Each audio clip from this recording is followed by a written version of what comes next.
নমস্কাৰ মৰমৰ ছাত্ৰ ছাত্ৰীসকল, তোমালোকক সকলোকে মোৰ ইউটিউব চেনেলটোলৈ স্বাগতম জনাইছোঁ। যিসকলে মোৰ চেনেলটোত নতুন আহিছা ছাবস্ক্ৰাইব কৰি ল'বা আৰু আগৰ ভিডিঅ'সমূহ যিসকলে চোৱা নাই প্লেলিষ্টত গৈ চাই ল'বা। আজি মই তোমালোকক পঢ়াব গৈ আছোঁ প্ৰগতিৰ সোণালী বাট। এই পাঠৰ যি প্ৰশ্নোত্তৰ আছে সেইখিনি মই তোমালোকক দিব গৈ আছোঁ আৰু ছাত্ৰ ছাত্ৰীসকল তোমালোকে ধুনীয়াকৈ পাঠটো এবাৰ পঢ়ি ল'বা। এতিয়া চোৱা প্ৰশ্ন কি আছে, 2 ক। হাইস্কুলৰ প্ৰকাণ্ড খেলপথাৰখন লোকে লোকাৰণ্য হোৱাৰ কাৰণ কি?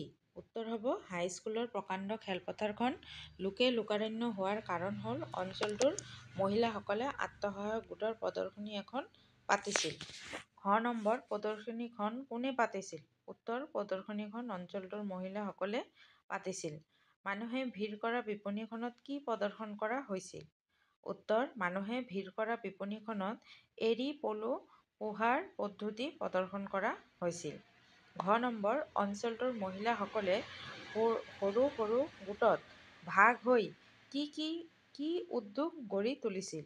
উত্তৰ, অঞ্চলটোৰ মহিলাসকলে সৰু সৰু গোটত ভাগ হৈ ক্ষুদ্ৰ ক্ষুদ্ৰ উদ্যোগ গঢ়ি তুলিছে। ঙ নম্বৰ, স্বাৱলম্বনৰ কাৰণে গঠন কৰা গোটবোৰক কি বুলি জনা যায়? উত্তৰ, স্বাৱলম্বনৰ কাৰণে গঠন কৰা গোটবোৰক আত্মসহায়ক গোট বুলি জনা যায়। ছ নম্বৰ, এই গোটবোৰে উৎপাদন কৰা সামগ্ৰীসমূহ কি কৰা হয়?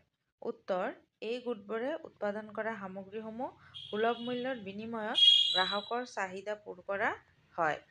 ছ নম্বৰ, 2001 চনটো কি বৰ্ষ হিচাপে ঘোষণা কৰা হৈছিল? উত্তৰ, 2001 চনটো আন্তৰ্জাতিক নাৰী সবলীকৰণৰ আৰু সমমৰ্যাদাৰ বৰ্ষ হিচাপে ঘোষণা কৰা হৈছিল। বৰ্গীয়া জ নম্বৰ, উত্তৰ পূৰ্বাঞ্চলত উল্লেখযোগ্য স্থান দখল কৰা কুটিৰ শিল্পটোৰ নাম কি? উত্তৰ, উত্তৰ পূৰ্বাঞ্চলত উল্লেখযোগ্য স্থান দখল কৰা কুটিৰ শিল্পটোৰ নাম হ'ল বয়ন শিল্প। ঝ নম্বৰ, প্ৰাক স্বাধীন কালতেই নাৰীক অৰ্থনৈতিকভাৱে স্বাৱলম্বী কৰাৰ বাবে কোনে চিন্তা কৰিছিল? উত্তৰ, প্ৰাক স্বাধীন কালতেই নাৰীক অৰ্থনৈতিকভাৱে স্বাৱলম্বী কৰাৰ বাবে মহাত্মা গান্ধীয়ে চিন্তা কৰিছিল। বুজি পাইছা? নেক্সট চোৱা 3 নম্বৰ। 3 নম্বৰত কি দিছে, চমুকৈ বৰ্ণনা কৰা। ক নম্বৰ প্ৰশ্ন, আত্মসহায়ক গোটবোৰে দুখীয়া পৰিয়াল মহিলাসকলক কেনেকৈ সহায় কৰে? উত্তৰ, আত্মসহায়ক গোটবোৰে স্থানীয় সহজলভ্য সম্পদবিলাকক লৈ অতি সহজ সৰল পদ্ধতিৰে নানা আকৰ্ষণীয় সামগ্ৰী উৎপাদন কৰে আৰু সুলভ মূল্যৰ বিনিময়ত গ্ৰাহকৰ চাহিদা পূৰ কৰে। এনেকৈ আত্মসহায়ক গোটবোৰে দুখীয়া পৰিয়ালৰ মহিলাসকলক আৰ্থিক দিশত টনকিয়াল হৈ স্বাৱলম্বী হোৱাত সহায় কৰে। খ নম্বৰ, পাঠত থকা প্ৰাচীন কালৰ জ্ঞানৰ অধিকাৰিণী মহিলা দুগৰাকীৰ বিষয়ে চমুকৈ লিখা। উত্তৰ, প্ৰাচীন কালৰ জ্ঞানৰ অধিকাৰিণী মহিলা দুগৰাকীৰ নাম হ'ল গাৰ্গী আৰু মৈত্ৰী। এই দুয়োগৰাকী মহিলাৰ বিষয়ে তলত চমুকৈ উল্লেখ কৰা হ'ল। গাৰ্গী, প্ৰাচীন ভাৰতৰ এগৰাকী চিৰকুমাৰী তপস্বিনী ব্ৰহ্মবাদিনী বিদুষী নাৰী। তেওঁ গৰ্গমোপিনীৰ কন্যা কাৰণে তেওঁৰ নাম গাৰ্গী। কেৱল নাৰী জগততেই নহয়, সেই কালৰ পুৰুষ সমাজতো শ্ৰেষ্ঠ বিদুষী আৰু শ্ৰেষ্ঠ ব্ৰহ্মবাদিনী বুলি গাৰ্গীৰ সন্মান আছিল। প্ৰচুৰ জ্ঞানৰ অধিকাৰ ব্ৰহ্মবিদ যাজ্ঞবল্ক্য মুনিয়েও গাৰ্গীৰ ওচৰত ব্ৰহ্ম সম্বন্ধে তৰ্ক আৰু প্ৰশ্নত হাৰ মানিবলগীয়া হৈছিল।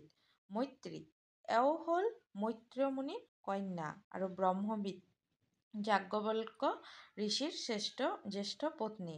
ঋষি যাজ্ঞবল্ক্যই গৃহশ্ৰম ত্যাগ কৰি সন্ন্যাস আশ্ৰম গ্ৰহণ কৰিবলৈ ওলাই তেওঁৰ সম্পত্তিবোৰ দুই পত্নী মৈত্ৰী আৰু কাত্যায়নীক ভগাই দিবলৈ ওলোৱাত সেই সম্পত্তিবোৰৰ অসাৰ্থতা সম্পৰ্কে মৈত্ৰীয়ে কি আত্মসুখ কেনে ইত্যাদিৰ কথা উত্তৰ স্বামী যাজ্ঞবল্ক্যৰ পৰা লাভ কৰিছিল।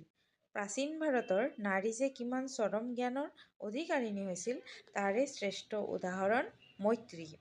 গ নম্বৰ, মহিলাক স্বাৱলম্বী কৰাৰ ক্ষেত্ৰত মহাত্মা গান্ধীৰ প্ৰথম পদক্ষেপ কি আছিল? উত্তৰ, মহিলাক স্বাৱলম্বী কৰাৰ ক্ষেত্ৰত মহাত্মা গান্ধীৰ প্ৰথম পদক্ষেপ আছিল খাদী উদ্যোগ। ঘ নম্বৰ, মহাত্মা গান্ধীয়ে কাৰ কাৰ সহায়ত সবৰমতী আশ্ৰমত উৎপাদনৰ পাতনি মেলিছিল? উত্তৰ, মহাত্মা গান্ধীয়ে গংগাবেন মজুমদাৰ নামৰ এগৰাকী বিধৱা মহিলাৰ দ্বাৰা গুজৰাটৰ সবৰমতী আশ্ৰমত খাদী কাপোৰ উৎপাদনৰ পাতনি মেলিছিল। 4 নম্বৰ, নাৰী সবলীকৰণৰ বিভিন্ন আঁচনিসমূহৰ নাম লিখা। তাৰে এখন আঁচনিৰ বিষয়ে বহলাই লিখা। উত্তৰ, নাৰী সবলীকৰণৰ বিভিন্ন আঁচনিসমূহ হ'ল উত্তৰ-পূব উন্নয়ন আৰু বিত্তীয় নিগম, কেন্দ্ৰীয় সমাজ কল্যাণ পৰিষদ, ৰাষ্ট্ৰীয় মহিলা আয়োগ, ইন্দিৰা মহিলা যোজনা আদিয়েই প্ৰধান। ইন্দিৰা মহিলা যোজনাই জিলা আৰু নিম্ন পৰ্যায়ৰ গোটসমূহক শক্তি প্ৰদান কৰি জীৱন্ত কৰি তুলিছে। এই যোজনাই মহিলাসকলক চৰকাৰে আগবঢ়োৱা ঋণ আৰু অন্যান্য সা-সুবিধাসমূহ গ্ৰহণ কৰি সেইবোৰৰ উপযুক্ত ব্যৱহাৰৰ বাবে পৰামৰ্শ আগবঢ়ায়। নাৰী সবলীকৰণৰ বিভিন্ন আঁচনিসমূহৰ নাম হৈছে ৰাষ্ট্ৰীয় মহিলা আয়োগ, পূব উন্নয়ন আৰু বিত্তীয় নিগম, ইন্দিৰা মহিলা যোজনা, কেন্দ্ৰীয় সমাজ কল্যাণ পৰিষদ ইত্যাদি। ৰাষ্ট্ৰীয় মহিলা আয়োগ, এতিয়া চোৱা, ৰাষ্ট্ৰীয় মহিলা আয়োগৰ বিষয়ে লিখিছোঁ।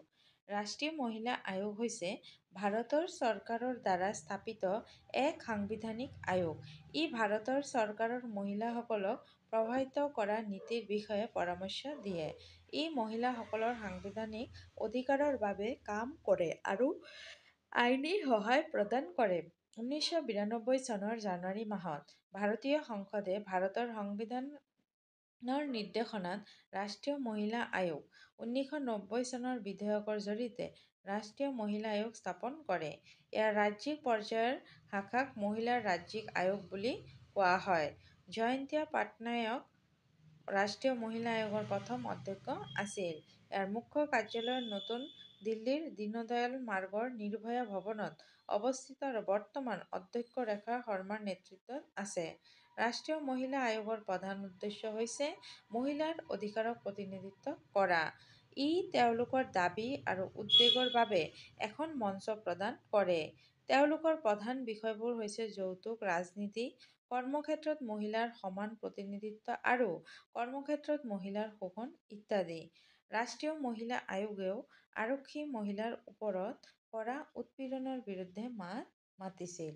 নেক্সট আহিল 5 নম্বৰ, তলৰ শব্দবোৰৰ অৰ্থ শব্দ সম্ভাৰ আৰু অভিধানৰ পৰা বিচাৰি উলিয়াই লিখা।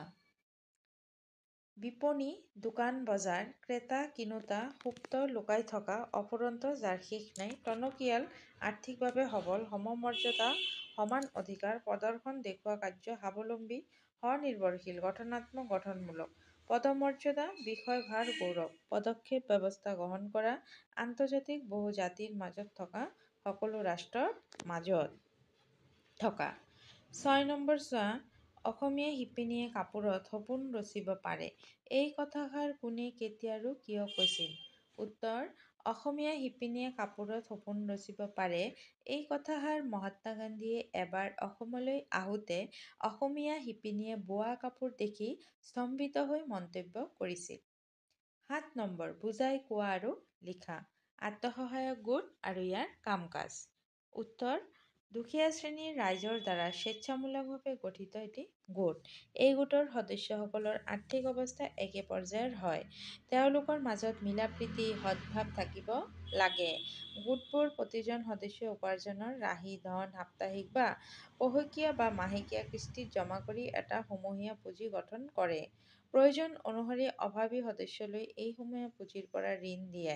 এই ঋণৰ বাবে গোটটোৱে এটা নিৰ্দিষ্ট হাৰত সুদ হয়। এই আত্মসহায়ক গোটৰ মূল উদ্দেশ্য হ'ল নিয়মীয়াকৈ সঞ্চয় কৰা। সঞ্চয় পুঁজিৰ পৰা ঋণ দিয়া গোটটোত পৰিণত হৈ উঠিলে বেংকৰ লগত সংযোগ স্থাপন কৰি ঋণ লোৱাৰ ব্যৱস্থা কৰা। খ নম্বৰ, নাৰী সবলীকৰণৰ বিভিন্ন আঁচনিসমূহ আৰু ইয়াৰ কাম। নাৰী সবলীকৰণৰ বিভিন্ন আঁচনিসমূহ হ'ল উত্তৰ-পূব উন্নয়ন আৰু বিত্তীয় নিগম, কেন্দ্ৰীয় সমাজ কল্যাণ পৰিষদ, ৰাষ্ট্ৰীয় মহিলা আয়োগ, ইন্দিৰা মহিলা যোজনা ইত্যাদি।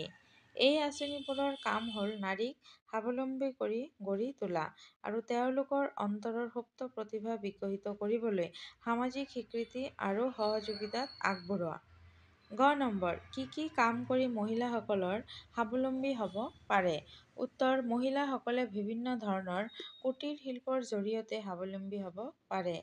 নিজৰ হাতেৰে বনোৱা বস্তু নিজৰ ঘৰতে উদ্যোগ প্ৰতিষ্ঠা কৰি স্বাৱলম্বন হ'ব পাৰে।